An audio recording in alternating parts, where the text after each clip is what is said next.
Thank you, Madam President. I rise today, as I have at least 24 times in the past year, to say again that it is time for us to wake up to the stark reality of the climate changes that carbon pollution is causing. Elected officials bear a responsibility to, every once in a while, escape the grip of the polluting special interests and to act in the interests of regular Americans. We need to wake up and start talking about the negative consequences, the harms of climate change. We need to wake up and mitigate, take steps to protect ourselves and adapt to the consequences that are already hitting our coasts and our forests, our cities and our farms, our economy and our way of life. But of course, the climate deniers and the polluters don't want that. The deniers want to prevent discussion of climate change altogether. In the past few years, in this body, climate science has become a taboo topic.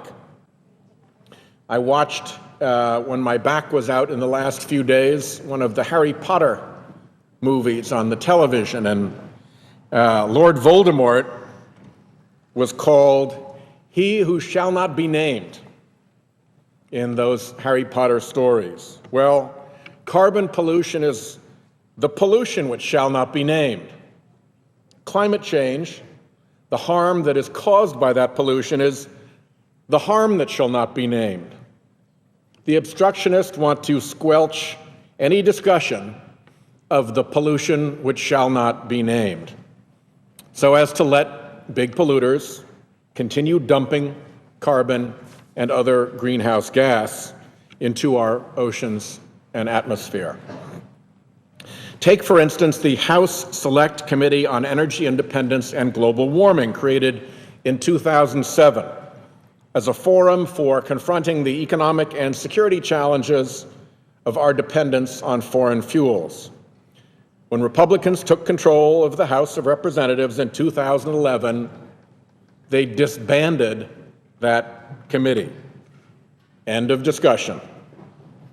Between May 2011 and December 2012, our colleagues in the House of Representatives, Henry Waxman and Bobby Rush, who were the Democratic ranking members of the Subcommittee on Energy and Commerce and of the Subcommittee on Energy and Power, wrote 21 letters to Chairman Fred Upton and Ed Whitfield requesting hearings on climate change.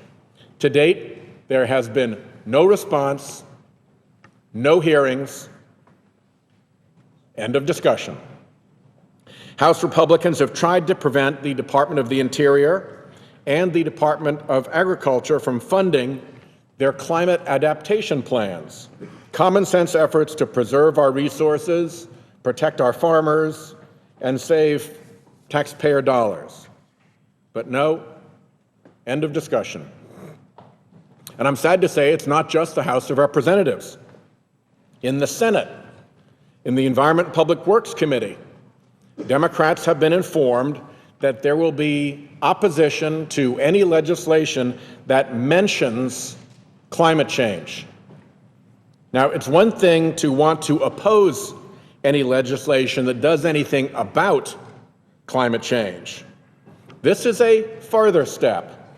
The mere mention of climate change is enough to provoke Republican opposition. End of discussion.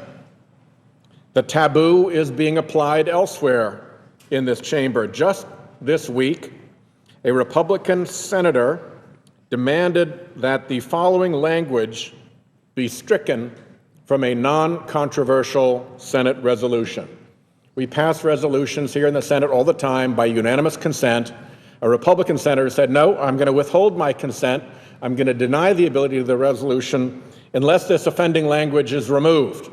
What was the offending language? I will quote, "Women in developing countries are disproportionately affected by changes in climate because of their need to secure water, food, and fuel for their livelihood. This body unanimously approved identical language in the last Congress, but today that mention of climate change in an otherwise non-controversial resolution draws automatic Republican opposition. Again, end of discussion. And they're not just trying to squelch the legislative branch. In the executive branch, they've tried to defund salaries for Whitehouse climate advisors and withhold U.S. funds from the United Nations Intergovernmental Panel on Climate Change. Again, end of discussion.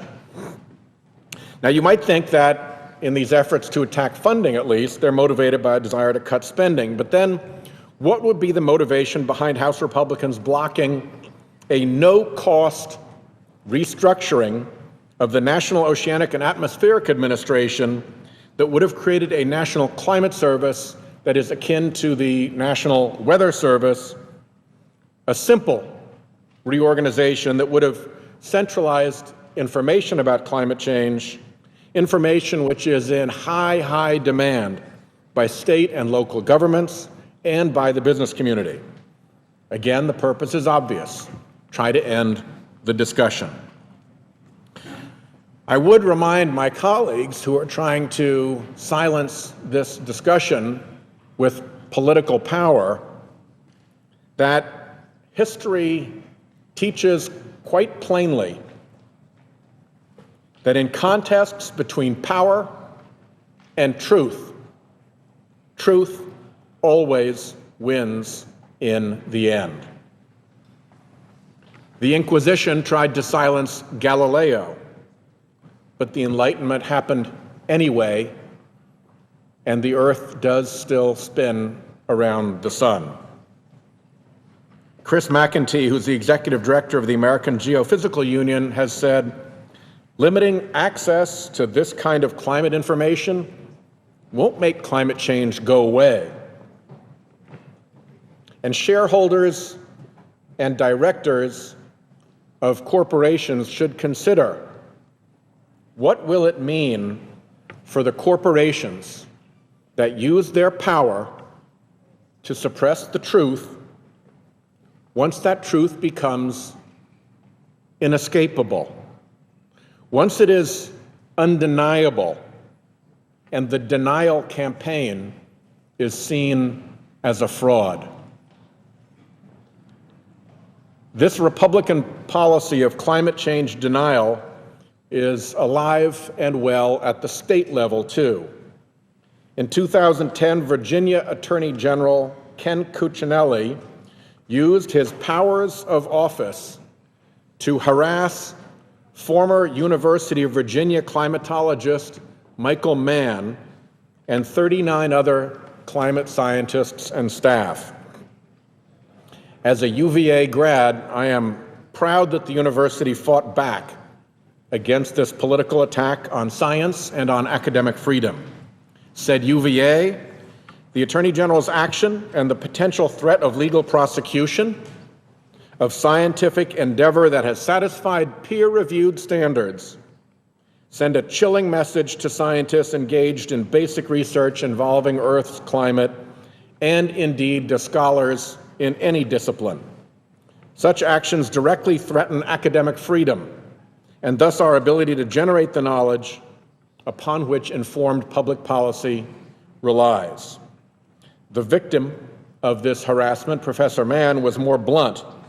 He called out this witch hunt as, quote, a coordinated assault against the scientific community by powerful vested interests who simply want to stick their heads in the sand and deny the problem of human-caused climate change rather than engage in the good faith debate about what to do about it. I'd note that the Virginia Supreme Court ruled Attorney General Cuccinelli's so-called investigation groundless. But that wasn't enough for obstructionists in Virginia. Last year, the Republican Virginia Senate struck from a joint resolution titled Requesting the Virginia Institute of Marine Science to Study Strategies for Adaptation to relative sea level rise in Tidewater, Virginia localities, they struck from that title the phrase sea level rise, both in the title and again in the text of the resolution. News outlets report, get this, that this was because sea level rise was believed to be, quote, a left-wing term. Add sea level rise to the harms which shall not be named. In North Carolina, you can still say sea level rise, but you can't predict it or plan for it. That's because last year, North Carolina's Republican-dominated legislature passed a bill requiring as a matter of law that North Carolina coastal policy be based on historic rates of sea level rise rather than on what North Carolina scientists actually predict. This means that even though North Carolina scientists predict 39 inches of sea level rise within the century, North Carolina, by its own law, is only allowed to prepare for 8. King Canute would be so proud. Further down, the South Carolina Department of Natural Resources wrote a report more than a year ago on the risks climate change poses to the Palmetto State, but it was never released to the public. The state newspaper managed to obtain a copy of that study. The report calls for South Carolina to prepare for increases in wildlife disease, loss of prime hunting habitat, and the invasion of non-native species.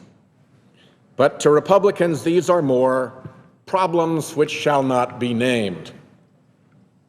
In South Dakota, the Republican legislature in 2010 even passed a non-binding resolution calling for teaching in public schools that relies on a number of common and thoroughly debunked climate denier claims.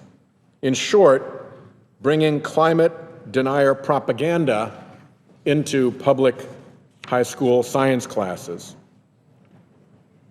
Who might be behind this concerted effort to make climate science and climate change taboo subjects, problems which shall not be named? Well, look at ALEC, the Conservative American Legislative Exchange Council, which peddles climate denier legislation and undermines local and national efforts to protect against climate change. Look at ALEC's board of directors, comprised of lobbyists from ExxonMobil, Peabody Energy, and Koch Industries. Look at the array of bogus denial organizations propped up to create doubt in this debate. Against this tide of propaganda and nonsense stand states, including Rhode Island, which already cap and reduce carbon emissions. 19 states have climate adaptation plans completed or in progress. 31 states have a renewable and/or alternative energy portfolio standard. And 23 states require state buildings to meet Leadership in Energy and Environment Design, or LEED, standards. The obstructionists may be well-funded by the polluting special interests, but the majority of the American people, the vast majority of the American people, understand that climate change is a very real problem, and they want their leaders to take action. Americans want their leaders to listen to the climate scientists. They want us to plan and to prepare, to limit, to mitigate, and to adapt to the changes that are coming. And here in Congress, it is long past time to move forward with meaningful action. That is why I'm working with several colleagues to establish a fee on carbon pollution. As I said in my remarks last week, the idea is a simple one. It's basic market 101, law 101, and fairness 101. If you're creating a cost that somebody else has to bear, that cost should be put back into the price of the product. The big carbon polluters should pay a fee to the American people to cover the cost of their dumping their waste into our oceans and air. It's a cost they now happily push off onto the rest of us, allowing them an unfair and improper market advantage, in effect to cheat against rival energy sources. Mr. President, the deniers want to make this the problem which shall not be named, but I am here to name it, as are many others. And I'm here to shame them if I can, if shame is a feeling a big corporation can even have. And I'm here to see to it that we wake up and that we get to work.